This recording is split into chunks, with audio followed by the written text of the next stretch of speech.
ఆ నియోజకవర్గంలో వైసీపీ ఉన్నట్టా లేనట్టా ఉండి లేనట్టా ఇప్పటికీ ఒక్కసారి కూడా గెలవని సెగ్మెంట్లో నాయకులు మెల్లిగా చాప చుట్టేస్తున్నారా? పాత నేత ప్రభావం చూపలేకపోతున్నా కొత్త వాళ్ళు రావడానికి కూడా ఎందుకు ఆలోచిస్తున్నారు? ఏదో అసెంబ్లీ నియోజకవర్గం, అక్కడున్న ప్రత్యేక పరిస్థితులేంటి? ఆంధ్రప్రదేశ్ అంతటా ఫ్యాను గాలి రివ్వురివ్వున వీచిన రోజుల్లో కూడా ఇక్కడ చడీ చప్పుళ్లేదు. ఇప్పుడైతే ఇక మాట్లాడుకోవాల్సిన అవసరం కూడా లేదన్నట్టుగా ఉంది. ఉండి అసెంబ్లీ నియోజకవర్గంలో వైసీపీ పరిస్థితి పార్టీ ఆవిర్భావం నుంచి ఇక్కడ గెలవడం సంగతి పక్కన పెడితే కనీసం కార్యకర్తలను కాపాడుకునే ప్రయత్నాలు కూడా జరగట్లేదని అంటున్నారు. అసలు ఉండిలో వైసీపీ బతికే ఉందా అన్న అనుమానాలు పెరుగుతున్నాయట ఆ పార్టీ కేడర్లోనే.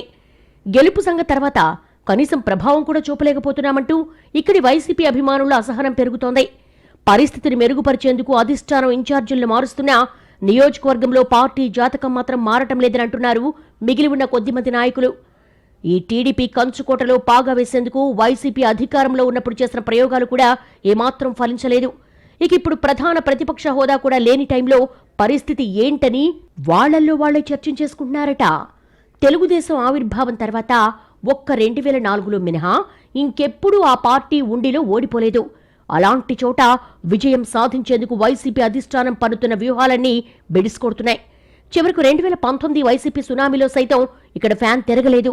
అలాంటి చోట పార్టీ పెద్దలు ఏవేవో ప్రయోగాలు చేస్తున్నారే కానీ స్థానిక పరిస్థితులను చక్కదిద్దే ప్రయత్నం మాత్రం చేయటం లేదన్న మాటలు గట్టిగా వినిపిస్తున్నాయి. దాంతో ఇప్పుడు కేడర్ పరిస్థితి మరింత దయనీయంగా మారిందని అంటున్నారు.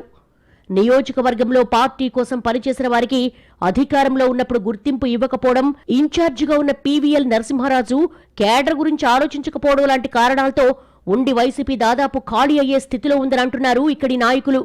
ఉండిలో క్షత్రియ ఆధిపత్యమే కొనసాగుతూ ఉండడంతో అదే సామాజిక వర్గానికి చెందిన నేతల్ని నమ్ముకుంటోంది వైసీపీ. అయినా సరే ఇప్పటిదాకా అంతో ఇంతో కూడా ప్రభావం చూపలేకపోతుందన్నది విస్తృతాభిప్రాయం. బలపడాల్సిన పార్టీ నరసింహరాజు వ్యవహార శైలి కారణంగా దిగజారిపోతుందనే విమర్శలున్నా పార్టీ పెద్దలు మాత్రం పట్టించుకోవటం లేదన్న అసంతృప్తి పెరుగుతోంది.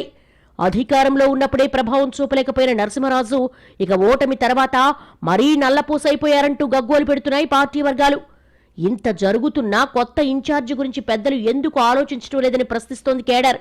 గతంలో ప్రత్యర్థి పార్టీని దెబ్బకొట్టే అవకాశాలొచ్చినా ఒక్క సందర్భంలో కూడా ఉపయోగించుకోలేకపోయిన స్థితిలో ఇక ఇక్కడ రాజకీయ మనుగడ ఉంటుందా అన్న అనుమానంతో కొందరు మెల్లిగా చాప చుట్టేస్తున్నారట. ఇన్ఛార్జి పీవీఎల్ అంటే నమ్మకం ఉన్నవారికంటే ఆయన్ని వ్యతిరేకించేవారే ఎక్కువైనట్టుగా తెలిసింది.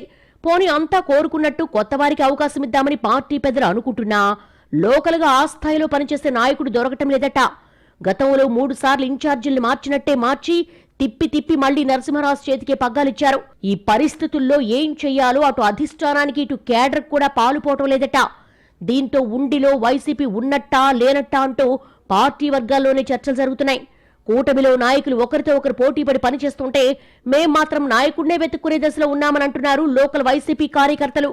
ఉండి పరిస్థితిని మెరుగుపరిచేందుకు భవిష్యత్తులో పార్టీ పెద్దలు ఎలాంటి చర్యలు తీసుకుంటారో చూడాలి మరి.